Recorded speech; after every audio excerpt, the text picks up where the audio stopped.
Once we take resistors and then put them into circuit, so if I was to create a simple circuit with a power supply here, wires, and a resistor, positive side, negative side. Basically what happens is we're going to have our power supplies have voltage, they supply electric potential, and we have resistors.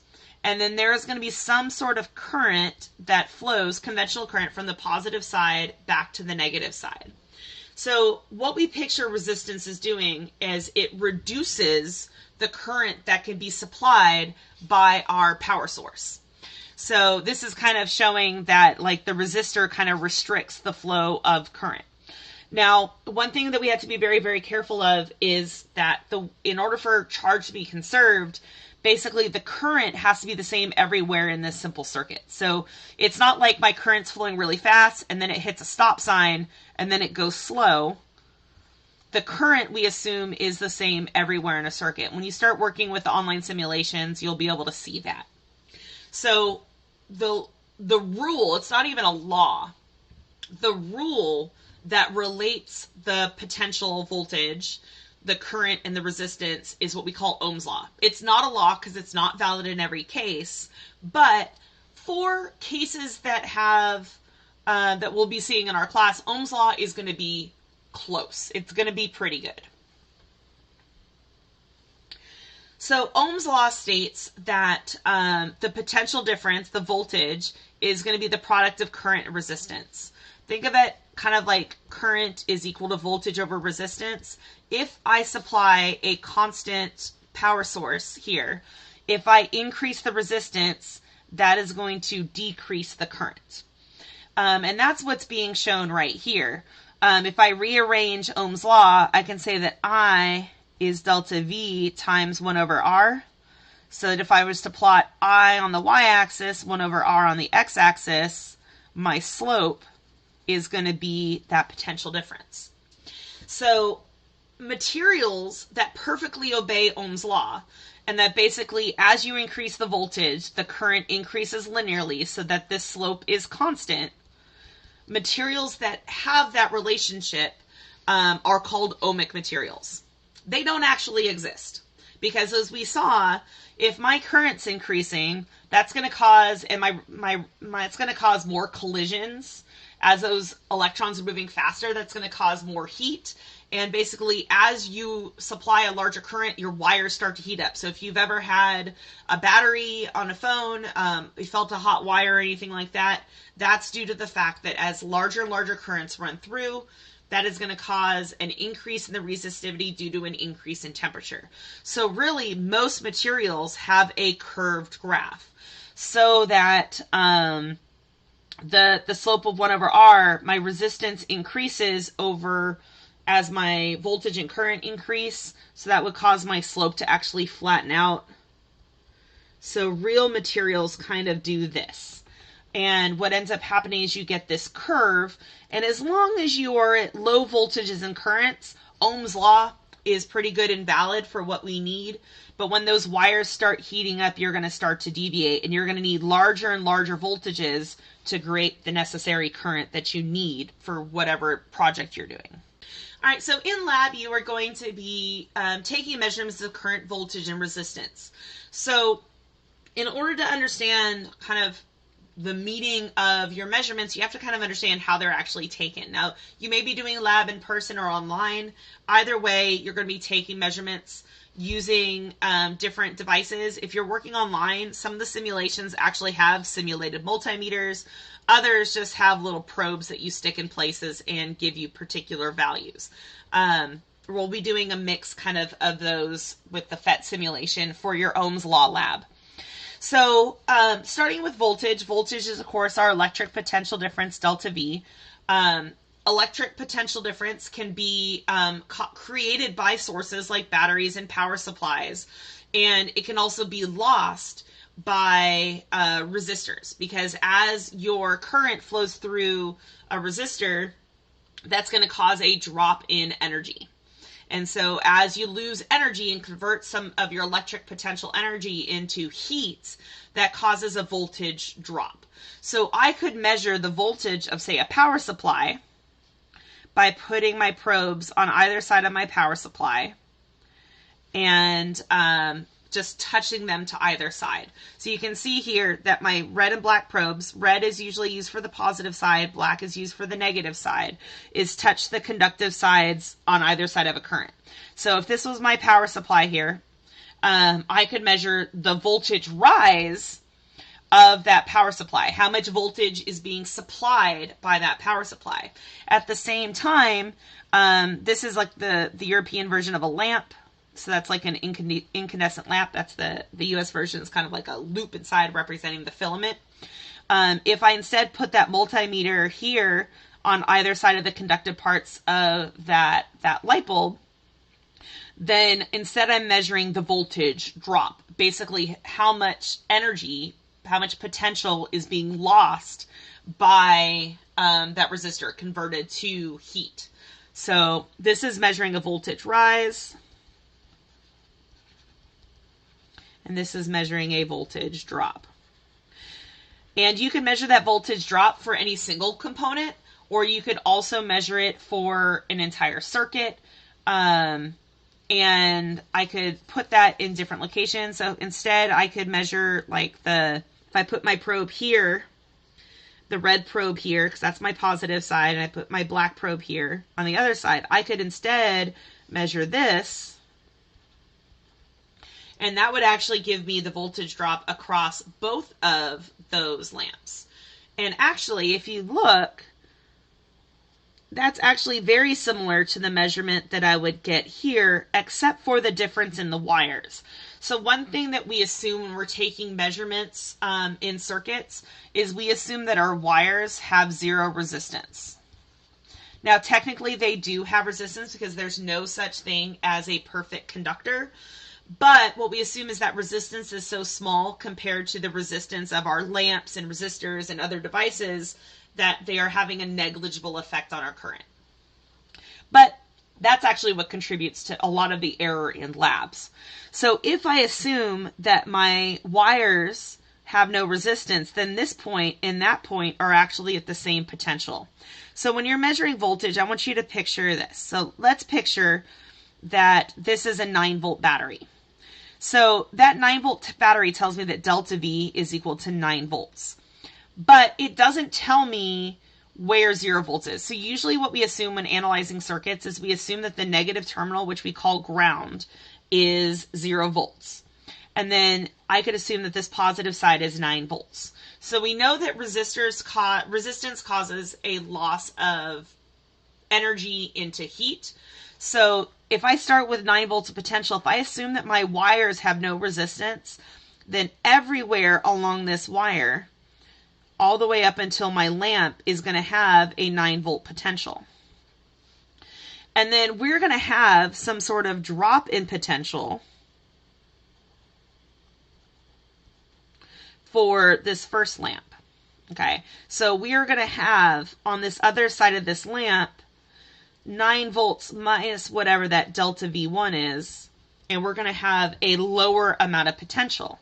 But I'm going to assume that all the way across this wire here, I'm at that exact same value. And then when I encounter this other lamp, I'm going to have another drop in potential as more of my energy is converted into heat. So right here, I'm going to have another delta V. I'm going to call it minus delta V2 because that's my second one. And so then I go here, and that is going to be 9 volts minus delta V1 minus delta V2. And that is going to be the same as when I get all the way back over here to my 0 volts.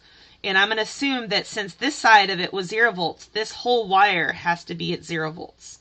So by touching my probes from here to here, I'm measuring a difference of 0 volts to 9 volts. By doing that from here to here, I'm also going from 0 volts to 9 volts. So both of those readings would actually give me the same value, assuming my wires actually have no resistance. If they do have resistance, they'll be a little bit slightly off. So when you're using your multimeter, like I said, we measure it in what's called parallel. Parallel means we are creating an alternate path in our circuit. So our original circuit follows just this single path right here. And what I'm doing is I'm providing an alternate path at this junction point right here. So I'm coming in here, and now my current has an option to go this way or to go that way. Well, I don't want putting my multimeter into my circuit to change the values within my circuit. So in order for this multimeter to not change the value of the current going through the circuit, and therefore the value of the potential difference across that resistor, my multimeter has to have an infinite resistance. Because that way, it's going to resist any flow, and current will not be able to flow into the multimeter, and I will get an accurate measurement. Now, in reality, there's no such thing as infinite resistance, just like there's no such thing as a perfect conductor. So sometimes a small amount of current does split off, reducing the current in the circuit to lower than it was without the multimeter in place, and that will cause a little bit of error. So we do assume that those ideal voltmeters have infinite resistance, but in reality they don't. So measuring current, we can still use a multimeter, this time a multimeter set to measure current, which we call it an ammeter instead of a voltmeter. But current is not measured in parallel, it's measured in series. So series is different. So if we picture our original circuit here, so I'm going to put my wire back in place right here. You've got your resistor here in the circuit, you've got your power supply. What happens here is in order to measure current, you have to make the multimeter part of the circuit. So to do that, you have to break open the circuit and include the multimeter in the loop. So now if I take a look, my positive side of my power supply is coming here and it's going through my multimeter and it's coming back to the end. So measuring current is in series, measuring voltage was in parallel. So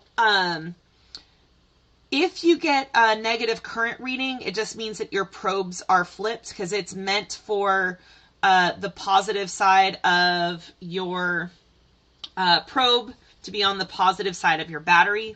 We have to assume that our ammeters have zero resistance. So we need zero resistance, so that way putting the ammeter in place does not add resistance to the circuit, thereby keeping the current the same. So our voltmeter had to have infinite resistance because it was in parallel. Our ammeter has to have a resistance of zero because it's measured and inserted as part of the loop in the circuit. Now, we show the ammeter in the circuit as a circle with an A in it, kind of like our volt measurement was a circle with a V in it. And it's put on the wire in the circuit diagrams because it's not creating an alternate path. For the voltmeter, it was measured in parallel, so we had to show that we were creating an alternate path where that voltmeter was placed. In this case, the ammeter is measured in series, so it's put in series with the power supply and the other components. Now, when you are measuring current in a simple circuit, a circuit that is made of a single loop, your current should be the same everywhere. We'll learn why later. So it doesn't actually matter where you put your ammeter when you're in a single loop. If you put your ammeter in any of those three locations, we should theoretically have the same value. Some people have a misconception that your current should be higher when you leave the power supply and then it should get smaller. But that would defy the law of conservation of charge. So we need the same amount of current that comes out of any junction as going into any junction. So as we come out and we go in, we have to keep the same current everywhere. So therefore, putting your multimeter in any of those locations will provide you with the exact same value, theoretically. Now, measuring resistance, if you're working in an online lab, this is one you're probably not going to be doing because the simulations don't include ohm meters. But resistance is measured outside of the circuit with everything disconnected. And that's because you want to make sure you're measuring what you think you're measuring. And if you supply power supplies and stuff like that, it will completely change your measurements. So this is what a resistor would look like. And proportionally, that is actually bigger than what it would actually be compared to the size of a normal multimeter. Resistors are very, very small. So if I was to measure resistance with the component outside of the circuit, I would just touch the probes to either side, kind of like when measuring voltage. It's also kind of creating a series circuit, because basically what to measure resistance, what the multimeter does is it creates a known voltage, and it essentially goes through the process of measuring current. And it figures out what current that is actually flowing into the multimeter, and then it can tell you what resistance it was there. You cannot measure the resistance of a voltage source. It doesn't work because you would be adding multiple sources of potential into that reading, and it wouldn't give you anything that is a meaningful value. If you were to show an ohm meter would look just like that. But like I said, you're not going to see that one very often. All right, so our very last topic for this lesson is electric power and energy. So in your Physics 1 class, you should have learned that power is the rate of change of work, or is the change of energy over time. And so that definition of power does still work, but we need to make sure we're now relating that to our concept of electric potential energy. So what we assume is that our power supplies, or like our battery here, like in a very kind of simplified theoretical way, is I take a positive charge that is built up on a battery, kind of what's a conventional current, and I'm going to move it and actually do work by moving it through a potential difference. So the electric force is going to repel this charge around that circuit, and that is going to require work.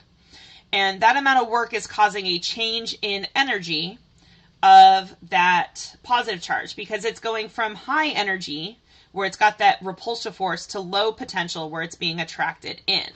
So that amount of work is resulting in a change in potential energy. Now we're just looking at magnitudes right here, because we don't actually care about the direction, because the direction is going to be different if we consider positive and negative charges moving.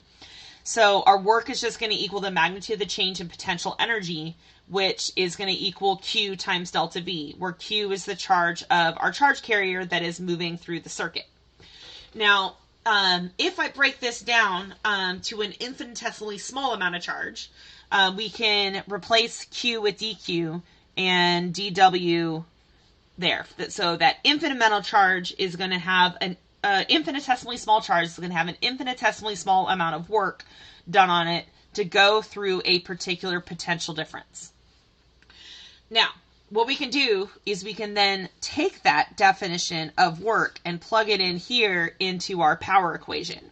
So when you do that, you get power is the rate of change of work over time, which is going to give you dQ delta V over dt. Now with a little ranging, because I can do multiplication and division in any order, I end up with dQ over dt is times delta V. And this dQ over dt is just our current I. So our power is just current times our potential difference, our voltage. So that's actually a really nice simple equation. You're not going to have to sit here and do integrals and stuff to figure this out. It's just current times delta V. So what this tells you is that the higher your potential difference is and the higher the current, the more power you are either going to create or use. So you can have power users and power sources and power users. So like a resistor would have a negative power because it's causing a loss of power.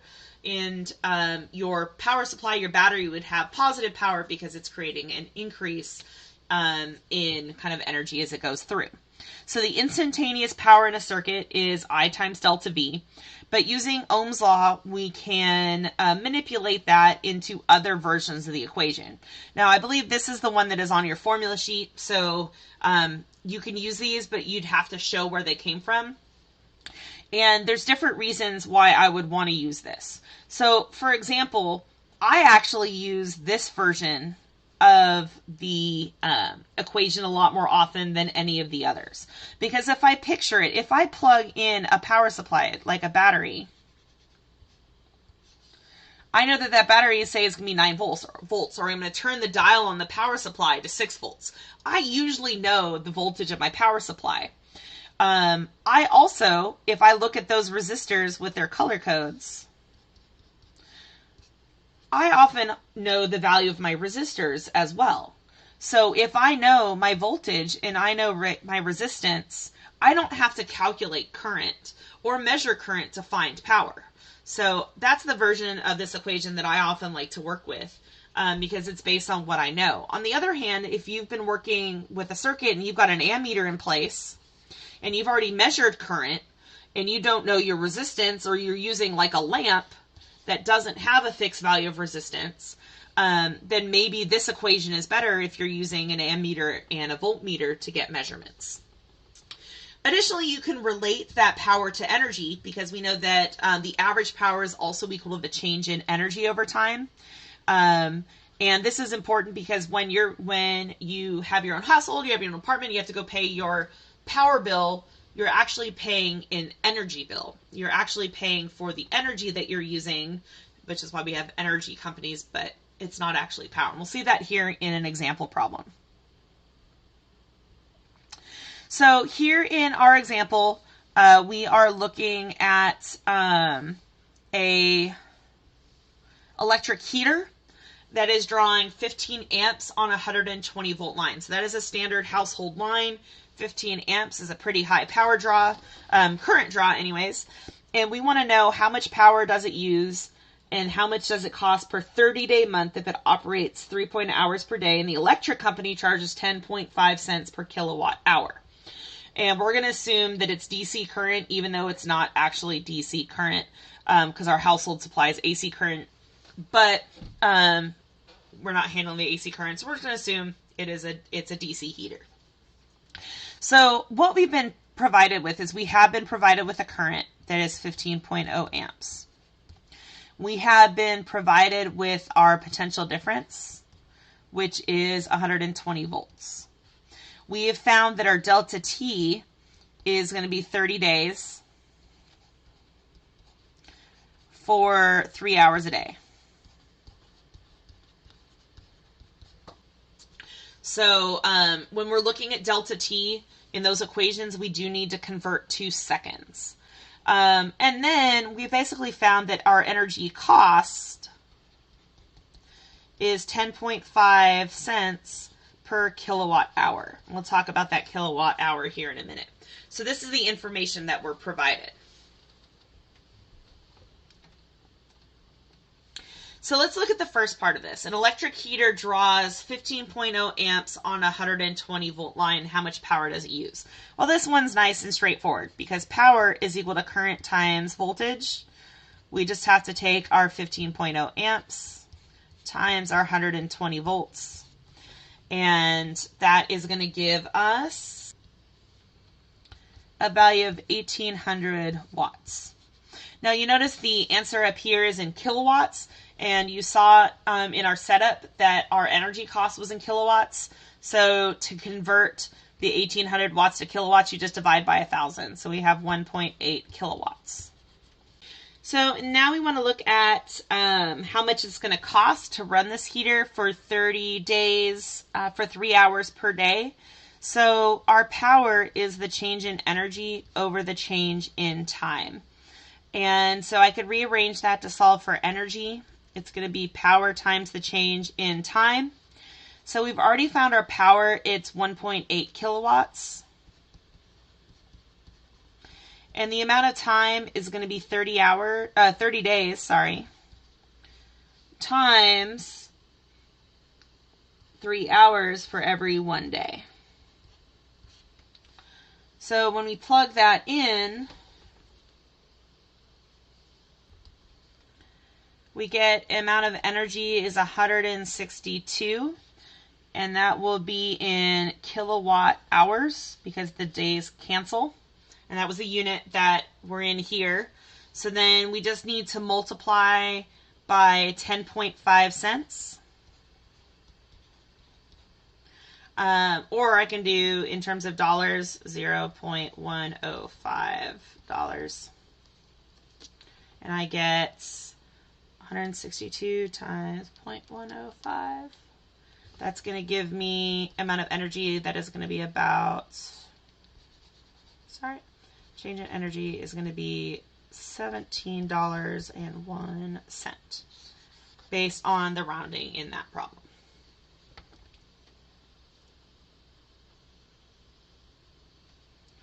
And so if you were to look at your electric bill, if you have one for yourself or your parents' electric bill, you will find that you are being charged some amount of cost for every kilowatt hour that's being used. So kind of very reasonable kind of idea. So that's actually not that bad of a heater. Our air conditioners and our heaters are generally going to be the appliances that use the most energy in our household. So when you talk about energy conservation, keeping your house at a less comfortable temperature for you is a good way to save money. So what do we mean by a kilowatt hour? It is a form of energy because it is power times time. So we want to relate that just back to our SI units. So 1 kilowatt is 1,000 watts. 1 hour is 3,600 seconds. So that watt is defined as a joule per second. So when you cancel that out and do the multiplication, you get that 1 kilowatt hour is equal to 3.6 times 10 to the 6 joules. So it's just an alternate unit that you sometimes see for energy. Like I said, most often used in terms of like energy generation, your power bills and so forth. Similarly, another unit for power that you might come across is horsepower. 1 horsepower is equal to 746 watts. So the horsepower is a unit of power. Kilowatt hours is a unit of energy. So you might see those come up in a variety of different problems or like in the real world. So that is what we have for this first lesson. We will be going much more in depth into more complex circuits later on.